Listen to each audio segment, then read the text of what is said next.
दो नेताओं की लड़ाई और दो समाजों को आपस में भिड़ाना, यह सिरोही में हो रहा है।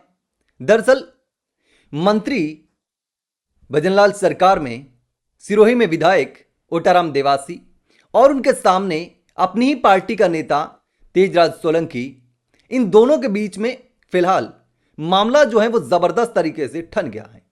तेजराज सोलंकी किसी भी तरीके से हार मानने को तैयार नहीं है और दूसरी तरफ मंत्री जी और उनके लोग तेजराज सोलंकी को निपटाने की पूरी कोशिश कर रहे हैं। अब जब से तेजराज सोलंकी ने सिरोही के विधायक और भजनलाल सरकार में मंत्री ओटाराम देवासी के खिलाफ मोर्चा खोला है, लगातार खुलकर के बोल रहे हैं, बाप और बेटे दोनों पर गंभीर आरोप लगाते आ रहे हैं। ऐसे में जब यह मामला बीजेपी के आलाकमान तक पहुंचा तो पार्टी ने तेजराज सोलंकी को पार्टी से बाहर कर दिया। उसके बाद तेजराज सोलंकी पर कुछ लोगों के द्वारा एफआईआर करवा दी जाती है। यह एफआईआर की कॉपी आप देख सकते हैं। उसके बाद ये जो एफआईआर है वहीं से समाज का मामला शुरू होता है। पहले भी तेजराज सोलंकी ने आरोप लगाए थे कि देवासी समाज के कुछ लोग मुझे फोन करके मैसेज करके अनाप शनाप बोल रहे हैं, लेकिन मेरी लड़ाई किसी समाज के खिलाफ नहीं है। मेरी लड़ाई सिर्फ जनप्रतिनिधि जो कि हमने चुना है, विधायक को हमने वोट देके बनाया है, जिताया है और यहां से जिता करके विधानसभा में भेजा है, तो उसको सवाल करने का हमारा अधिकार है। लेकिन विधायक साहब के कुछ लोग तेजराज सोलंकी पर एफआईआर करवा देते हैं। तेजराज सोलंकी ने इसको लेकर के सोशल मीडिया पर एक पोस्ट भी की थी कि अगर आपको एफआईआर करवानी थी तो आप करवाते, आपके बेटे से करवाते या फिर आपके पीए से करवाते। आपने देवासी समाज को बीच में घसीटने का काम क्यों किया? लेकिन दूसरी तरफ तेजराज सोलंकी के समर्थन में भी माली समाज के कुछ लोग उतर आए। उन्होंने तेजराज सोलंकी के समर्थन में वीडियो भी जारी किए और तेजराज सोलंकी का साथ देने की बात भी कही कि हम तेजराज सोलंकी के साथ में हैं, अगर कुछ भी होता है तो फिर छोड़ेंगे नहीं, सड़क पर उतरने के लिए तैयार रहेंगे। यानी कि दो नेताओं का, दो व्यक्तियों का मामला, एक जनप्रतिनिधि, सरकार में मंत्री, विधायक और दूसरी तरफ उसी पार्टी का एक नेता जिसे पार्टी से निकाल दिया गया। वो नेता लगातार मंत्री को लेकर के खुल करके बयान दे रहा है, खुलासे कर रहा है। तो ऐसे में एक तरफ तो देवासी समाज हो गया और एक तरफ माली समाज। वैसे ऐसा कोई मामला था नहीं।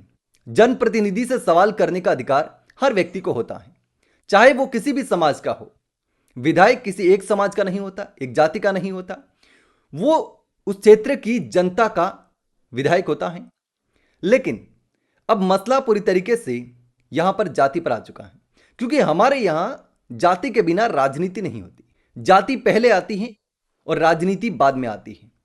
तो जाति को लोग सीरियसली ले लेते हैं कि हमारी जाति के सांसद, हमारी जाति के विधायक को ऐसा बोल दिया, वैसा बोल दिया, और अंदरूनी तरीके से जनप्रतिनिधि भी अपनी ही जाति के लोगों को आगे कर देते हैं कि देखिए हमारे साथ ये लोग ऐसा कर रहे हैं, वैसा कर रहे हैं। तो इस तरीके से दोनों जातियों को आपस में भिड़ाने का काम किया जा रहा है। लेकिन लोगों को सोचना चाहिए कि यहां पर मसला जाति का नहीं है, तो एक दूसरे जाति के लोगों को एक दूसरे के प्रति नफरत या वैर की भावना नहीं रखनी चाहिए। यहां पर सिर्फ मामला जनप्रतिनिधि का है, चाहे वो सांसद हो, विधायक हो, कोई भी हो।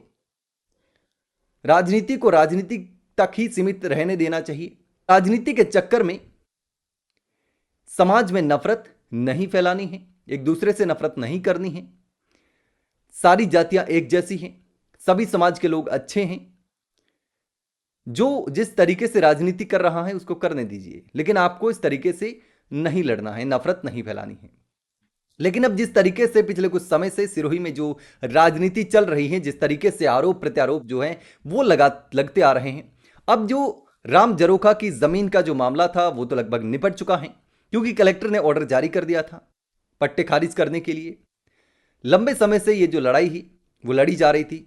संयम लोढ़ा ने भी आंदोलन किए, पट्टे खारिज करने के लिए धरने दिए और आखिरकार वो हुआ भी।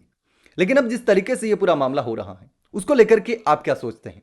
क्या इस तरीके से दो जनप्रतिनिधियों के लिए, एक ही पार्टी के दो नेताओं के लिए इस तरीके से दो समाजों का आमने सामने आना एक दूसरे के प्रति इस तरीके से वैर रखना कहां तक सही है?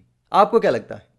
अब ये जो मामला चल रहा है उसमें कितनी सच्चाई है, कौन गलत है कौन सही है, आपको क्या लगता है? कमेंट में जरूर बताना।